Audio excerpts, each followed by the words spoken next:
Student, अपने मन को भी मरा हुआ न रखें। इसके पहले वीडियो में मैंने आपको बताया कि हमें हमारा मन हमेशा प्रफुल्लित रखना है।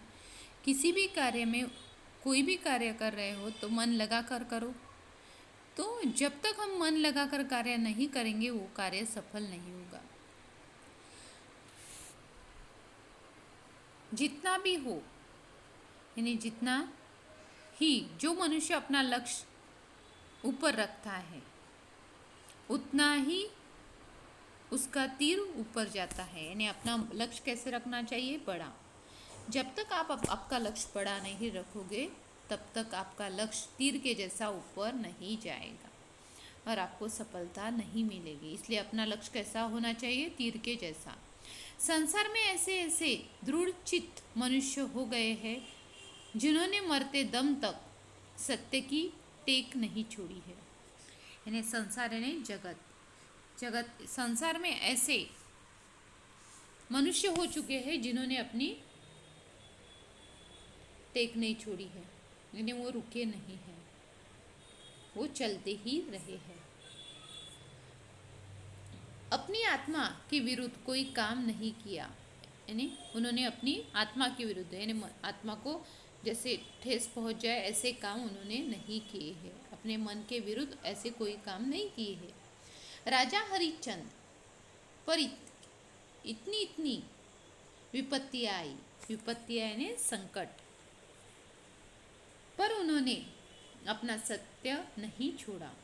उनकी प्रतिज्ञा यही रही कि जैसे उन्होंने सत्य का मार्ग अपनाया था और सत्य के मार्ग पर उन्हें बहुत सारे संकट झेलने पड़े, विपत्ति आई, तो उन्होंने सत्य तो भी नहीं छोड़ा और उन्होंने ये प्रतिज्ञा ही कर ली थी कि कुछ भी हो जाए मैं सत्य के मार्ग पर ही चलूँगा।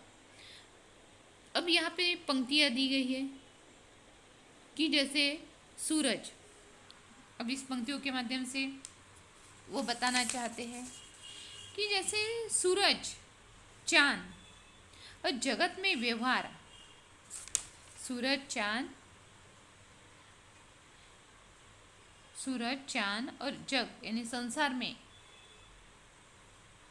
कुछ भी परिवर्तन हो जाए पर मैं दृढ़ विश्वास, यानी मुझे दृढ़ विश्वास है, यानी हरिश्चंद्र को जैसे जो सत्य के मार्ग पर ही चल पड़े थे, वो वहाँ से नहीं हटे, नहीं टहले, उन्होंने वही मार्ग अपना लिया था और सत्य की जो सीमा है उस सीमा तक वो चलते गए।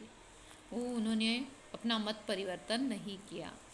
अब यहाँ पे महाराणा प्रताप जंगल जंगल मारे फिरते थे।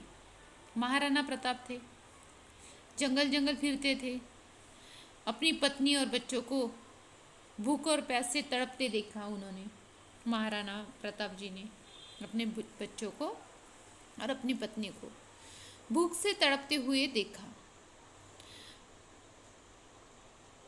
देखते थे, परंतु उन्होंने उन लोगों की बात न मानी जिन्होंने उन्हें अधीनतापूर्वक जीते रहने की सम्मति दी। यानी जैसे उन्हें ऐसी सम्मति दी गई कि वो उस मार्ग पर नहीं उतरे, जंगल में मारे फिरे, अपनी पत्नी और अपने बच्चों को भूखा देखा, तड़पते देखा भूख से, परंतु उन्होंने उन लोगों की बात न मानी जिन्होंने अधीनतापूर्वक कार्यभार, यानी जैसे कार्यभार उन्हें संभालने के लिए लगाया, पर उन्होंने वो बात नहीं मानी।